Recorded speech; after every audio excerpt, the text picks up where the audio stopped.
இப்ப நம்ம பார்க்க போறது காப்பர்டினோ பட்டன். ஸோ பட்டன்னாவே நம்மளுக்கு தெரியும். நார்மலா நம்ம டிசைன் பண்ற 2 டைப் ஆஃப் பட்டன்ஸ். ஆ 1 வந்து இதுல என்ன ஸ்பெசிஃபிக்கா பண்ண போனா, ஏதோ ஒரு பட்டன்ல மட்டும் ஆக்ஷன்ஸ் வந்து ஃப்ளோ ஆகணும். நாட் ஒன்லி ஆக்ஷன்ஸ், இப்ப அந்த பட்டன் வந்து விசிபிளா எனக்கு தெரியணும். ஸோ அப்பதான் எனக்கு இன்னொரு பட்டன் இருக்குன்னு எனக்கு புரியும் அப்படின்னு சொல்லிட்டு குடுக்குறது தான் வந்து காப்பர்டினோ பட்டன். ஃபார் எக்ஸாம்பிள், இப்ப வந்து இங்க காப்பர்டினோ பட்டன் சொல்லி எழுதியிருக்கு. இது ஒரு பட்டன் நெனச்சுக்கங்க. இது ஒரு பட்டன் நெனச்சுக்கங்க. இந்த ஒரு பட்டன் மட்டும் எனக்கு ப்ளூ கலர்ல இருக்கணும். மீதி பட்டன்லாம் நார்மலா வந்து பிளாக் கலர்ல இருக்கணும்னு சொல்றேன். ஸோ அப்பதான் வந்து எனக்கு இது வந்து இப்பத்துக்கு ஆக்டிவேட்ல இருக்கு. ஸோ நெக்ஸ்ட் நான் இந்த டச் பண்ணனா, இது வந்து எனக்கு ப்ளூ கலர்ல விராப் ஆகணும் அப்படின்னு சொல்லிட்டு யூஸ் பண்றது தான் வந்து பட்டன்ஸ்ன்னு சொல்லுவாங்க. ஸோ நார்மலா நம்ம ஒண்ணுத்துல மட்டும் எப்படி வந்து பட்டன் வந்து அட்ராக்டிவா காமிக்கலாம் அப்படின்னு சொல்லிட்டு இதுல பார்க்கலாம். ஸோ நான் எப்பயுமே யூஸ் பண்ற மாரி பேக்கேஜ் வந்து நம்ம யூஸ் பண்ணோம். பேக்கேஜ் முடிச்சிட்ட பிறகும் நம்ம ரிட்டன்ல காப்பர்டினோ ஆப்ன்னு நம்ம டிசைன் பண்ணோம். பிகாஸ் நம்ம இப்ப அதுதான் டிசைன் பண்ண போறோம். ஸோ நெக்ஸ்ட் வந்து ஹோம்ல வந்து ஆ காப்பர்டினோ காப்பர்டினோ பேஜ் சாக்ஃபோல்ட் குடுக்கணும். ஸோ இப்ப நம்ம சாக்ஃபோல்ட் ரெடி பண்ண போறோம். ஃபாலோயிங் தட் நான் இங்க நேவிகேஷன் காப்பர்டினோ நேவிகேஷனல் பார் குடுக்குறேன். ஸோ இது வந்து நேவிகேட் ஆகி போறதுக்காக யூஸ் ஆகுறது.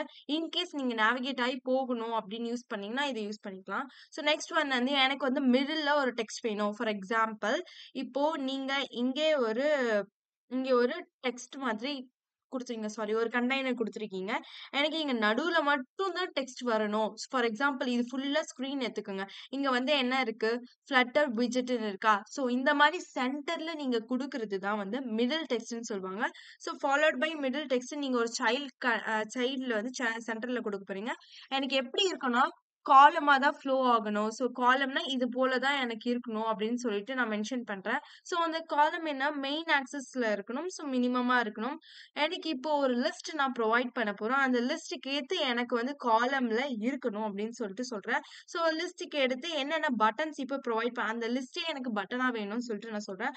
அந்த பட்டன் வந்து முதல் பட்டன் எனக்கு ஆன் பிரஸ்ஸா இருக்கணும். அந்த பட்டன் வந்து எனக்கு என்னவா இருக்குன்னா, அனேபிள் அப்படின்னு சொல்லிட்டு இருக்கணும். அனேபிள்ட் அப்படின்னு சொல்லிட்டு இருக்கணும். So next followed by size box குடுக்குறோம். ஸோ இதுதான் வந்து விராப்பிங் சொல்லுவாங்க. இப்ப அந்த எனேபிள்ட் இருக்க சைஸ் பாக்ஸ நான் விராப் பண்ண போறேன் அப்படின்னு சொல்லிட்டு 2வது ஒரு கன்டென்ட் இருக்கு. இதுக்கும் என்ன வித்தியாசம்ன்னு கேட்டீங்கன்னா, ஃபில்ட் அப்படின்னு சொல்றீங்க. என்னன்னா, அந்த சைஸ் பாக்ஸ் வந்து எனக்கு ஃபில்ட் ஆகி, விராப் ஆகி இருக்கணும் அப்படின்னு சொல்றீங்க. நெக்ஸ்ட் வந்து அதுவும் ஆன் பிரஸ்ல இருக்கும். நெக்ஸ்ட் என்னன்னா, அது எனேபிள்டுல இருக்கணும் அப்படின்னு சொல்லிட்டு நான் குடுக்குறேன். இப்போ இதுக்கு என்ன எக்ஸாம்பிள்னாவே எடுத்துக்கோங்க. இப்போ மெயில் இருக்கா? இந்த மெயில் பாருங்கங்க. டிரான்ஸ்பரண்டா இருக்கா? ஸோ இதுக்கான கோட் என்னன்னா இதுதான். ஸோ இத ஃபில் பண்றதுக்காக நம்ம ஃபில்டுன்னு குடுப்போம். ஸோ இப்ப நம்ம ப்ரோகிராம ரன் பண்ணி பார்க்கலாம். ரன் பண்ணா நம்மளோட அவுட்புட் வந்து இப்படிதான் இருக்கும். ஸோ ஆம் நம்ம குடுத்த பட்டன் எக்ஸாம்பிள் ஃபார் த ஹெட்டர்ல இருக்கு. ஸோ இது வந்து சென்டர்ல பிளேஸ் ஆயிருக்கு. நெக்ஸ்ட் என்ன குடுத்துருக்கோம்னா, நம்ம எனேபிள்ன்னு சொல்லிட்டு முதல் டெக்ஸ்ட் குடுக்குறோம். இதுவும் எனேபிள்டுல தான் இருக்கு. ஸோ இந்த எனேபிள்டுக்கும் இந்த எனேபிள்டுக்கு என்ன வித்தியாசம் பாருங்க. ஃபர்ஸ்ட் என்ன குடுத்துருக்கோம், ஃபில்ட் அப்படின்னு குடுத்துருக்கோம். இதோட சைஸ் பாக்ஸ் எனக்கு 30ல வேணும். ஸோ இது டோட்டல் சைஸ் பாக்ஸ் 30ல இருக்கு. ஸோ ஃபில்ட் ஆயிருக்கு அப்படின்னு சொல்றது தான் அர்த்தம். இப்படிதான் வந்து ஒரு பட்டன்ஸ வந்து விராப் பண்ணி நம்ம வந்து அட்ராக்டிவா காமிக்கலாம்.